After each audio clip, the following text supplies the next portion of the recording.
அடுத்தது துலாம் ராசி. துலாம் ராசிக்கு இந்த கர்மா பலன் எப்படி இருக்குது? அவங்களுக்கு ஏதாவது பரிகாரங்கள்லாம் இருக்கா? ஏன்னா போன ஜென்மத்தில் ஏதாவது அவங்களோட கர்மா இந்த ஜென்மத்தில் இருக்கா? சொல்லுங்க மேம். கண்டிப்பா. துலாம் பொறுத்த வரைக்கும் வந்து பார்த்தீங்கன்னா மேடம், காலபுருஷனுக்கே 7ஆம் பாவம். காலபுருஷனுக்கே 7ஆம் பாவம் அப்படின்னும்போது நெறைய துலாம்க்கு வந்து பார்த்தீங்கன்னா, பெரும்பாலான துலாம்க்கு அப்ப ரொம்ப இன்னொரு ஆஸ்பெக்ட்ல சொல்லணும் அப்படின்னா, குலதெய்வ தோஷம் அப்படின்றது இருக்கும். ஏன்னா வந்து பாருங்க, இப்ப துலாம்ல தான் சூரியன் நீச்சம் அடையிறாரு. சூரியன் நீச்சம் அடைகிறாரு அப்படின்ற பட்சத்துல நெறைய பேருக்கு பித்ரு சாபம் அப்படின்றதும் இருக்கும். அது சுய ஜாதகத்துல எல்லாருக்குமே இருக்கும்னு சொல்ல முடியாது. பொதுவாவே துலா ராசியை சனிக்கு ரொம்ப பிடிக்கும். சனி உச்சமடைஞ்சு அங்க உட்கார்ந்துருக்கறனால, எப்ப நீ பார்த்து பார்த்து கத்தி மேல இருக்கிற மாரி, நீ நல்லது மட்டுமே செய்யணும். பெருசா கெட்டது செய்யக்கூடாது. அதே மாதிரி பார்த்தீங்கன்னா, பார்ட்னர்ஸோட நான் ஹாப்பியா வாழணும். அதுதான் என் வாழ்க்கையினோட குறிக்கோளே.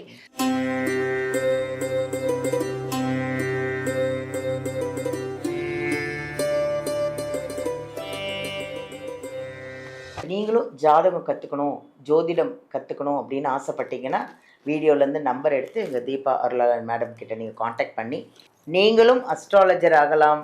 உங்கள் ஜாதகத்தை நீங்கள் பார்த்துக்கலாம், உங்கள் ஃபேமிலி ஜாதகத்தை நீங்கள் பார்த்துக்கலாம். ஹாய், எல்லாருக்கும் வணக்கம். This is Balambika. உலகமெல்லாம் பார்த்து ரசித்து எங்கள் ஜோதிடர் யுகம் சேனலை வந்து இவ்வளோ அழகாக பிரபலமாக்கி கமெண்ட் கொடுத்து உங்களுடைய பரிகாரங்கள்லாம் என்ன வேணும், நீங்கள் வந்து என்னென்ன தேவைகள் அப்படிங்கிறத உங்கள் கமெண்ட்டில் சொல்லி நாங்கள் அதை எடுத்து ஒரு ஜோதிடர்களையும் கூப்பிட்டு உங்களுக்கான 12 ராசிக்கான பரிகாரங்கள், உங்களுக்கான எல்லா விஷயங்களையும் நாங்கள் இன்னும் கொண்டு வந்துக்கிட்டே இருக்கிறோம். இதுக்கு காரணம் உங்களுடைய அந்த சப்போர்ட்டு தான். அதனால் மிக்க நன்றி. முதல்ல எல்லாருக்குமே, ஜோதிடர் யுகம் வியூவர்ஸ்க்கு எல்லாருக்குமே முதல்ல நன்றி. அந்த வகையில் இன்றைக்கி நம்ம ஒரு அருமையான ஒரு ஜோதிடரை பார்க்க போகிறோம். யார் அப்படின்னா, நான் கொஞ்சம் ரொம்ப அழகாக இருப்பாங்க அப்படின்னு சொன்னால் நீங்களே அதை புரிஞ்சிருப்பீங்க. க்ளூ தான் கொடுக்குறேன். வேறு யாரும் இல்லைங்க, டாக்டர் தீபா அருளாளன் அவர்களை தான். இந்த கர்மா வினைகள் அப்படின்னு ஒன்று இருக்கா இல்லையா அப்படின்னு அவங்கள தான் நம்ம கேட்டு தெரிஞ்சுக்கணும். இந்த கர்மா வினைகள், கர்மா பலன் 12 ராசிக்கும் இருக்குன்னு சொல்கிறாங்க. ஸோ அந்த 12 ராசிக்கான கர்மா பலன் என்னென்ன பரிகாரங்கள், என்னென்ன கோவில்கள் இருக்குது, எல்லாருக்குமே இருக்குது கர்மா. அந்த கர்மாலேருந்து நம்ம கண்டிப்பாக வெளியில் வந்து தான் ஆகணும். அதுக்கான பரிகாரங்கள், கோவில்கள்லாம் நம்ம மேம் கிட்ட தெரிஞ்சு 12 ராசிக்கும் இந்த கர்மா பலன் எப்படி இருக்குது அப்படின்னு அலசி ஆராய போகிறோம். வாங்க அவங்கள சந்திக்கலாம். வணக்கம் மேம். வணக்கம் மேம். எப்படி இருக்கீங்க? நல்லா இருக்கேன் மேம். நீங்கள் எப்படி இருக்கீங்க? நல்லா இருக்கேன். நீங்கள் நல்லா அழகாக பிரகாசமாக செம்மையாக உட்காந்துருக்கீங்க. அழகான ஒரு பச்சை கலரில் ஒரு புடவை கட்டி ஒரு அம்மன் மாதிரி உட்காந்துருக்கீங்க. ரொம்ப சந்தோஷமாக இருக்குது. எப்படி இருக்குது மேம்? நம்ம ஜோதிடர் யுகம் சேனலோட வியூவர்ஸ் இதெல்லாம் பார்த்துட்ருப்பீங்க. கமெண்ட்ஸ் எல்லாம் எப்படி இருக்குது? அவங்க சார்பாக தான் உங்ககிட்ட நிறைய கேள்விகளை இன்றைக்கி கொண்டு வந்திருக்கிறேன் நான். கண்டிப்பாக மேம், கேளுங்க. எப்படி இருக்குது கமெண்ட் எல்லாம் பார்த்தீங்களா? கமெண்ட்ஸ் வந்து எப்பயுமே வந்து பார்த்தீங்கன்னா மேடம், 10 நல்லவங்க இருக்காங்கன்னா ஒருத்தவங்க கொஞ்சம் வந்து பார்த்தீங்கன்னா ஒரு நெகட்டிவ் கமெண்ட் போட தான் செய்வாங்க. அது எதுக்கு தெரியுமா? இன்னும் உங்ககிட்ட பாசிட்டிவாக நிறைய விஷயங்களை எதிர்பார்க்க. கண்டிப்பாக எப்பயுமே நான் அப்படி தான் மேடம் நினைப்பேன். அதாவது ஒருத்தவங்க நம்மளை புகழும் போது நம்ம பெருசாக வளர மாட்டோம். நமக்கு எல்லாம் தெரியுன்ற எண்ணம் வரும். ஒருத்தவங்க நம்ம குறை சொல்லும் போது யாருமே குறை சொல்லாத மாதிரி நம்ம சொல்லணும் அப்படின்னு இன்னும் தான் வளரும். ஸோ இது பாசிட்டிவ் தான் நினைக்கிறேன் நான். அதுக்கும் மேலே மேடம், முதல்லயே வந்து நான் குறை சொல்லாத மாதிரி பர்ஃபெக்டாக இருக்கணும் அப்படின்ற ஒரே விஷயத்தினால தான் பிளானட்டரி பொசிஷன்ஸ் எல்லாம் பார்த்து சொல்லுவேன். அப்படியும் சொல்கிறவங்க சொல்கிறாங்க. பார்க்கலாம் எவ்வளோ நாள் வந்து ஒரு 10 வீடியோஸ்க்கு ஒரு கமெண்ட்டாவது வருது மேடம், இல்லைங்களா? அது ஏன் வருதுன்னா, ஒரு விஷயத்த நெகட்டிவாக பேசும்போது தான் உங்ககிட்டேருந்து இன்னும் எவ்வளோ விஷயத்த எடுத்துக்கலாம், இன்னும் உங்களுக்கு என்ன தெரியும் அப்படிங்கறத மக்கள் எதிர்பார்க்கறாங்களோன்னு எனக்கு தோணுது. கண்டிப்பா மேடம். குறை கண்டுபிடிக்கிற மனசு இல்ல மேடம், பக்குவப்பட்ட மனசு. நீங்க பிரச்சனை இல்ல. அப்ப இது குறைன்னா அப்ப நம்ம இன்னும் வேற என்ன சொல்லலாம் அப்படின்ற ஒரு ஐடியாவும் வரும் இல்லையா? கண்டிப்பா. அந்த விஷயத்துல வந்து Deepa Arulalan is very special for viewers அப்படின்னு சொல்லலாம். இன்னைக்கு வந்து இந்த கர்ம வினை அப்படின்னு ஒன்று சொல்றாங்க மேம். கண்டிப்பா மேம். அப்படி கர்ம வினைன்னு ஒன்று இருக்கா? கண்டிப்பா இருக்கு மேம். அப்படி இந்த கர்ம வினை அப்படி இருக்குன்னா, இந்த கர்மா பலன் இந்த 12 ராசிக்கும் இருக்கா? ஏன்னா 12 ராசிக்கும் ஒருவேளை என்னோட கர்மா ஏதாவது இருக்குமோ அப்படின்னு மக்கள் நிறைய பேர் வந்து நினச்சிட்டு இருக்கலாம். ஸோ அந்த கர்ம வினைனா என்ன, அந்த கர்மா பலன் 12 ராசிக்கும் பார்க்கலாமா? கண்டிப்பா பார்க்கலாம் மேடம். பொதுவா வந்து பாத்தீங்கன்னா இந்த கர்மிக் எஃபெக்ட்ஸ், கர்ம வினைகள் அப்படின்றது இருக்கதான் மேடம் செய்யுது. நம்ம வந்து பாத்தீங்கன்னா மனுஷங்களா பிறந்திருக்கோம் அப்படின்னாலே பூர்வ ஜென்மத்துல நல்லதும் கெட்டதும் கலந்து செஞ்சிருக்கோம். அதனாலதான் மனுஷ பிறப்பு அப்படின்றது எடுத்திருக்கோம். பூர்வ ஜென்மத்துல நான் என்ன கெட்டது செஞ்சேன், அந்த கெட்டதுக்கான பலனை நான் இந்த ஜென்மத்துல அனுபவிச்சே ஆகணும் இல்லைங்களா? பூர்வ ஜென்மத்துல நான் என்ன நல்லது செஞ்சேன், அந்த நல்லதுக்கான பலனை இந்த காலகட்டத்துல அனுபவிச்சாகணும். உதாரணம், ஒவ்வொரு நட்சத்திரத்துக்கும் கர்மம் அப்படின்றது இருக்கு மேடம், கர்ம வினைகள் அப்படின்றதுக்கு. இன்றைய பதிவுல நம்ம ராசியை பத்தி பேசலாம். பட் மக்களுக்கு தெளிவா புரிஞ்சுக்கிறதுக்காக ஒரு நட்சத்திரம் நான் சொல்றேன். பொதுவா வந்து பாருங்க, இந்த மிருக சீரிடம் நட்சத்திரம், இந்த மிருகன் சீரிடம் நட்சத்திரம் அப்படிங்கிறது வந்து பாத்தீங்கன்னா மேடம், தட்சன் யாகம் நடத்தினான். அந்த யாகம் நடத்தும் போது அந்த யாகத்தி வந்து பாத்தீங்கன்னா ஒரு மான் ரூபம் எடுத்து ஓடிச்சு.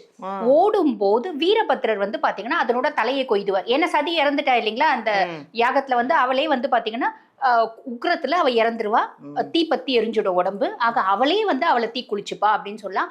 அப்ப ஈச நிஷ்டையில இருந்து கலைஞ்சு வீரபத்ரனை அனுப்புறார். என்ன நீ அங்க பாரு, தட்சனோட தலையை கொய் அப்படின்னு சொல்லிட்டு. அப்பதான் வந்து பாத்தீங்கன்னா முதல்ல தட்சனோட தலையை கொய்துடுவாரு. கொய்த பின்னாடிதான் அந்த உடம்பு தனியா இருக்கும், தலை தனியா இருக்கும். அதுக்கப்புறம் அந்த யாகத்தி அங்க நடக்கக்கூடிய பிரச்சனைகளை பார்த்து பயந்து ஓடும். மான் ரூபம் எடுத்து ஓடும்போது அதனோட தலையை கொய்துவார் வீரபத்ரன். அந்த கொய்தப்பட்ட தலை தான் மிருகசீரிஷ நட்சத்திரம். பொதுவாவே மிருகசீரிட நட்சத்திரம் இப்ப ரஜினி சார் படத்துல ஒண்ணு சொல்லுவாங்க, பேய்களுக்கு ரொம்ப பிடிச்ச நட்சத்திரம் அப்படின்ற ஆஸ்பெக்ட்ல எடுக்க முடியாது. என்னன்னா ரொம்ப ஸ்பெஷல் மேடம், ரொம்ப ஸ்பெஷல். மிருகசீரிஷ நட்சத்திர பர்சனாலிட்டிஸ் கிட்ட நம்ம அளவுக்கு அதிகமா பேசக்கூடாது. பேசி அவங்க மனசு ரொம்ப கஷ்டப்பட்டு இவங்க எல்லாம் நல்லா இருப்பாங்களா அட்டிக்கடிக்க அவங்க பேசிடுவாங்க. அதாவது கொஞ்சம் கோவம் வந்து அவங்கள நம்ம வந்து கிளறி விட்டுட்டோம் அப்படின்னா அவங்க சாலிடா பேசுவாங்க. அது ரிஷபத்துலயும் வரது உண்டு, மிதுனத்துலயும் வரது உண்டு. மிருகசீரிஷம் ரிஷபம் ரொம்ப வந்து பாத்தீங்கன்னா மனசு கஷ்டப்பட்டு ஒரு வார்த்தை சொல்லிடுச்சு அப்படின்னா பழிச்சிடும். அந்த நட்சத்திர புதுமையான விஷயம், நிறைய பேர் தெரிஞ்சுக்க வேண்டிய ஒரு விஷயம். கண்டிப்பா மேடம். அந்த நட்சத்திரத்தினோட ஒரு தாத்பரியம் என்ன அப்படின்னா மேடம், அந்த நட்சத்திரத்துல ஒரு மனுஷி இல்ல மனுஷன் பிறக்கிறான் அப்படின்னா பூர்வ ஜென்மத்துல ஆன்மீக தேடல் அப்படின்னு அவங்களுக்கு இருந்துச்சு. அந்த ஆன்மீக தேடல் பூர்த்தி ஆகல, அறக்குறையா விட்ட குறை தொட்ட குறையா நான் போயிட்டேன். அந்த ஆன்மா வந்து பாத்தீங்கன்னா மோட்சம் அடைஞ்சிருச்சு. அதாவது அந்த ஆன்மா உடலை விட்டு பிரிஞ்சிருச்சு. அந்த ஆன்மானோட விஷஸை ஃபுல்ஃபில் பண்றதுக்கு இந்த ஜென்மத்துல மிருகசீரிடமா பிறந்திருப்பாங்க. அவங்க எவ்வளோ பெரிய நாட்டுக்கு ராஜாவாவே இருந்தாலும் கடைசியில ஆன்மீகத்தை போய் உட்காருவாங்க. எந்த மிருகசீரிடமானா வச்சுக்கோங்க, ஆன்மீகத்துல நாட்டம் இல்லையா? கமெண்ட் நீங்களே போட சொல்லுங்க பாருங்க. ஒவ்வொரு மிருகசீரிடமும் வாழ்க்கையில 20ல நாட்டம் வரும், 40ல நாட்டம் வரும், 50ல நாட்டம் வரும். அட்லாஸ்ட் அவங்க வந்து பாத்தீங்கன்னா ஆன்மீகத்துல தான் அவங்களோட வாழ்க்கையை வந்து செலுத்துவாங்க அப்படின்றது. ஆன்மீகம்னா நம்ம வந்து பாத்தீங்கன்னா காசுக்காக கமர்ஷியல்லாம் கிடையாது, ஆத்மார்த்தமான ஆன்மீகவாதிகளா இருப்பாங்க. Very good, very good. அடுத்தது துலாம் ராசி. துலாம் ராசிக்கு இந்த கர்மா பலன் எப்படி இருக்கு? அவங்களுக்கு ஏதாவது பரிகாரங்கள்லாம் இருக்கா? ஏன்னா போன ஜென்மத்துல ஏதாவது அவங்களோட கர்மா இந்த ஜென்மத்துல இருக்கா? சொல்லுங்க மேம். கண்டிப்பா. துலாம் பொறுத்த வரைக்கும் வந்து பாத்தீங்கன்னா மேடம், காலபுருஷனுக்கே 7ஆம் பாவம். காலபுருஷனுக்கே 7ஆம் பாவம் அப்படின்னும் போது நிறைய துலாமுக்கு வந்து பாத்தீங்கன்னா, பெரும்பாலான துலாமுக்கு ரொம்ப மைண்ட்ல வந்து ஸ்ட்ராங்கா ஒரு விஷயம் இருக்கும். தெரியாதவங்களை எப்படிப்பா கல்யாணம் பண்ணிக்கிறது, தெரிஞ்சு நம்ம புரிஞ்சு தானே கல்யாணம் பண்ணிக்கணும் அப்படின்லாம் ரொம்ப யோசிப்பாங்க. ரீசன் என்ன அப்படின்னா, அந்த காதல், லைஃப் பார்ட்னர் இதெல்லாம் குறிக்கக்கூடிய பாவம், அது பிஸ்னஸ் பார்ட்னர்ஸ் இதெல்லாம் குறிக்கக்கூடிய பாவம். இதுதான் இவங்க மைண்டில் வந்து பார்த்திங்கன்னா ஒரு பெரிய இம்பாக்டை ஏற்படுத்தும். ஆனால் அதுதான் அவங்களுக்கு ஒரு பெரிய நெகட்டிவ் இம்பாக்டையும் ஏற்படுத்தும். ஏன்னா பூர்வ ஜென்மத்தில் வந்து பார்த்திங்கன்னா இந்த மெரைட்டல் ஃப்ரிக்ஷனை சந்திக்கக்கூடிய கர்மா இவங்களுக்கு இருக்குது. அப்போ ரொம்ப இன்னொரு ஆஸ்பெக்டில் சொல்லணும் அப்படின்னா குலதெய்வ தோஷம் அப்படின்றது இருக்கும். ஏன்னா வந்து பாருங்கள், இப்போ துலாமில் தான் சூரியன் நீச்சம் அடைகிறார். சூரியன் நீச்சம் அடைகிறாரு அப்படின்ற பட்சத்தில் நிறைய பேருக்கு பித்ரு சாபம் அப்படின்றதும் இருக்கும். அந்த சுய ஜாதகத்துல எல்லாருக்குமே இருக்கும்னு சொல்ல முடியாது. பட் மெயின் கர்மா இவங்களுக்கு வந்து பார்த்தீங்கன்னா இந்த மெரைட்டல் ஃப்ரிக்ஷன். அவங்களோட வாழ்க்கை துணை தான் அவங்களோட பெரிய கர்மிக்கு ஒரு லெசனையே வந்துட்டு இவங்களுக்கு கற்றுக் கொடுப்பாங்க அப்படின்னு சொல்லலாம்.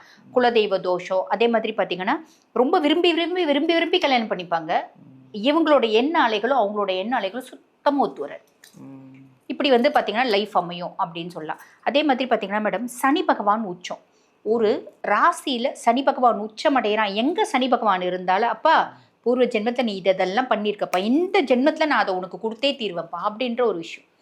சனியினோட ராசியில பிறந்தாலோ சனியினோட நட்சத்திரத்துல பிறந்தாலும் இவங்களுக்கு சனி உச்சமடையக்கூடிய ராசி துலாம். பொதுவாகவே துலா ராசியை சனிக்கு ரொம்ப பிடிக்கும். சனி உச்சமடைஞ்சு அங்கே உட்காந்துருக்கிறதுனால, எப்பா நீ பார்த்து பார்த்து கத்தி மேலே இருக்கிற மாதிரி நீ நல்லது மட்டுமே செய்யணும், பெருசாக கெட்டது செய்யக்கூடாது. நீ யாரையாவது அடிக்கணும்னு நினைச்சா உன்னை வந்து பார்த்தீங்கன்னா சனி அடிச்சிடுவோம். எப்போ அடிப்பான்? எல்லா நேரமும் அடிக்க மாட்டான். அவன் எப்போ ஃபேவர் இல்லாமல் வரானோ அப்போ போட்டு தள்ளிடுவோம். அப்போ நம்ம சனி வந்து ஒரு நீதிமான் அப்படின்ற பட்சத்தில் உன் ராசியில் உச்சமடைஞ்சு உட்கார்னால உன்னை வந்து கடவுள் பார்த்துட்டே இருக்காரு அப்படின்ற மைண்ட் செட் உனக்கு ஸ்ட்ராங்காக இருக்கும். இதுதான் மேடம் துலாத்தை பொறுத்த வரைக்கும். அதே மாதிரி இவங்களுக்கு பூர்வ குடியினோட ஒரு சாபம் அப்படின்றது இருக்கும். முன்னோர் சாபம் அப்படின்றாங்க பார்த்தீங்களா, பெரும்பாலான துலாத்துக்கு அந்த மாதிரி முன்னோர்கள் சாபம் அப்படின்றது இருக்கும். அதே மாதிரி பார்த்தீங்கன்னா பார்ட்னர்ஸோட நான் ஹாப்பியாக வாழணும், அதுதான் என் வாழ்க்கையினோட குறிக்கோளே. எனக்கு எல்லா காசு பணம்லாம் நான் நல்லா சம்பாரிச்சிடுவேன். நல்லா இது வந்து பார்த்தீங்கன்னா ராசி அதிபன் சுக்கிரன் மேடம். ஸோ காசு நல்லா சம்பாதிப்பாங்க, வசதி வாய்ப்போடு இருக்கணும், கம்ஃபர்ட்டாக இருக்கணும், குடும்பத்தை வந்து பார்த்தீங்கன்னா கம்ஃபர்ட்டாக வச்சுக்கணும். இப்படி எல்லா எண்ணங்களும் இருந்தாலும் அங்கே ஒரு குடும்பம் அப்படின்னு வரும்போது, மனைவி அப்படின்னு வரும்போது, கணவன் அப்படின்னு வரும்போது வேற வழி இல்லை, நான் வந்து காம்ப்ரமைஸ் பண்ணி தான் என்னோட லைஃப்பை ஓட்டுறேன் அப்படின்ற மாதிரி தான் இருக்கும் உண்மையை சொல்லணும் அப்படின்னா. பொதுவாக வந்து பார்த்திங்கன்னா இதுக்கு இந்த கர்ம வினைகளை இவங்க எதனால் அனுபவிக்கிறாங்க அப்படின்னா, பூர்வ ஜென்மத்தில் அவங்களோட வாழ்க்கை துணையை வந்து பார்த்திங்கன்னா நிராகரிக்கிறது, அவமரியாதையாக பேசுறது, அவங்களுக்குன்னு உரிய ரெஸ்பெக்டை கொடுக்காம இருக்கிறது. இப்போ ஆண்களாக இருந்திருக்காங்கன்னு வச்சுக்கோங்களேன், பூர்வ ஜென்மத்தில் மனைவியை வந்து பார்த்திங்கன்னா வேலைக்காரியாக நடத்துறது, நிறைய இருக்காது, அடிமையாக நடத்துறது. அடிமையாக நடத்துறதுனால இந்த ஜென்மத்தில் உன் மனைவினால நீ அடிமையாகுவ, உன் கணவனால நீ பூர்வ ஜென்மத்துல வந்து பாத்தீங்கன்னா கணவன் அடிமையா நடத்திருந்தியா, இந்த ஜென்மத்துல உன் கணவனுக்கு நீ அடிமையா இருப்ப. நிறைய துலாம் ராசி இருக்கு மேம், எனக்கு தெரிஞ்சவங்களே இப்படிதான். கணவனுக்கு மனைவி அடிமையா இருக்கு, மனைவிக்கு கணவன் அங்க உட்காருங்க அப்படின்னா உட்காந்துருவாங்க, அந்த மாதிரி இருக்கும். ஆனா இதே துலாம் வந்து பாத்தீங்கன்னா மேடம் ரிஷபத்தை கல்யாணம் பண்ணிச்சுன்னா ரிஷப அடிமையா இருக்கும். அது ஏதோ அதுக்கு வந்து துலாம்க்கு வந்து பாத்தீங்கன்னா பூர்வ ஜென்மத்துல புண்ணியத்துல ரிஷபத்தை கல்யாணம் பண்ணிக்கோன்னு சொல்லலாம். ஆனா ஒரு ஸ்டேஜ்ல எவ்வளவு அடிமையா இருந்தாலும் மனைவி ஒரு காலகட்டத்துல நிப்பாங்க, நீ என்ன எவ்வளவு நாள் என் அடிமையா வச்சுட்டு இருப்ப, நான் கம்னு நிப்போ, நீ உன் வாழ்க்கையை நீப்பார், நான் என் வாழ்க்கையை பார்த்துக்கிறேன் அப்படின்ற மாதிரி விளக்குவாங்க. அந்த விஷயத்த அவங்க கண்டிப்பா அனுபவிப்பாங்க மேடம். இது வந்து பாத்தீங்கன்னா இந்த துலாம்னோட ஒரு கர்ம வினைகள் அப்படின்னு சொல்லலாம். பொதுவா நீங்க அடுத்து வந்து பரிகாரம் தான் கேட்க போறீங்க இல்லையா, கர்ம வினைகளை போக்கும் வழிகள் இதுதான் கேட்க போறீங்க. பொதுவா சனிக்கிழமை அன்னதானம் மத்தவங்களுக்கு பண்றது அப்படின்றது ஒரு நல்ல பலன்களை கொடுக்கும் மேடம். இங்க சனிதான் தர்ம கர்மாதிபன் அப்படின்ற பட்சத்துல எல்லாருக்குமே சனிதான் தர்ம கர்மாதிபன். நீ பூர்வ ஜென்மத்துல நிறைய நல்லது சரியா, அதுக்கான பலனை இந்த ஜென்மத்துல இப்ப நான் வந்து கொடுத்துடுறேன். சனி தசை நடக்கும்போது கொடுத்துருவான். பூர்வ ஜென்மத்துல என்னென்னலாம் கெட்ட செஞ்ச 7 நாட்டு சனி, அஷ்டம சனி, அர்த்தாஷ்டம சனி கொடுத்துருவான். அப்ப சனியை எப்பயுமே பசிஃபை பண்றது அப்படின்றது இந்த துப்புரவு தொழிலாளர்கள்லாம் இருக்காங்க பார்த்தீங்களா மேடம், அவங்களுக்கு உதவுறது. சனினாலே அழுக்கு, அந்த மாதிரி ஒரு அழுக்க கலையிற வேலையை செய்கிறவங்களுக்கு நம்ம ஆத்மார்த்தமா ஐயோ என்னோட சனி உனக்கு தொலைச்சிடணும் அப்படின்னு கொடுக்கக்கூடாது, பாவம் கஷ்டப்படுறீங்க இந்த வச்சுக்கோங்க, அந்த ஒரு மைண்ட் செட்டோட கொடுக்கணும். குலதெய்வ வழிபாடு ஆன் அண்ட் ஆஃப் செய்யணும் மேடம். அதே மாதிரி வந்து பார்த்தீங்கன்னா பெண்களை மதிக்கணும், பெண்களுக்கு வந்து பார்த்தீங்கன்னா உரிய ஒரு மரியாதை அப்படின்றது கொடுக்கணும், பாசமாக நடந்துக்கணும். வெள்ளிக்கிழமை பெண்களுக்கு இனிப்பு தானம் அப்படின்றது கொடுக்கணும், பெண் குழந்தைங்களுக்கு இல்லை பெண்களுக்கு கொடுக்கலாம். அதே மாதிரி கோயில் அப்படின்னு சொன்னா ரொம்ப சிம்பிளா சொல்லணும் அப்படின்னா கஞ்சனூர் அக்னீஸ்வரர் திருக்கோயில் மேடம், சுக்கிரனோட ஸ்தலம். அந்த ஸ்தலத்துக்கு போயிட்டு வர்றது ராசி அதிபன் ஆக்டிவேட் ஆகும், சுக்கிரன் ஆக்டிவேட் ஆகும், நிறைய நல்லது மேடம். நன்றிப்பா, ரொம்ப அழகா சொன்னாங்க. துலாம் ராசிக்கு நானே நிறைய பார்த்துருக்கேன், கணவனுக்கு மனைவி அடிமையாகிறது, மனைவிக்கு கணவன் அடிமையாகிறது, இதுவே ஒரு கர்மா அப்படின்றாங்க.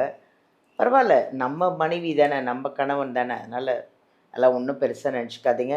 கர்மா பலன் எப்படி சொன்னாங்க அப்படிங்கிறத பரிகாரத்தோட கோவில்களோட எல்லாமே அவ்வளோ அழகாக சொல்லியிருக்காங்க. அதனால் ஃபுல்லாக வீடியோ பார்த்து நீங்கள் அதுக்கேற்ற பரிகாரங்கள் கோவில்கள்லாம் ஒரு வாட்டி போயிட்டு தான் வாங்கலை, நம்ம நல்லா இருக்கணும் இல்லையா, அதனால் அந்த நீங்கள் ஃபாலோ பண்ணிக்கோங்க.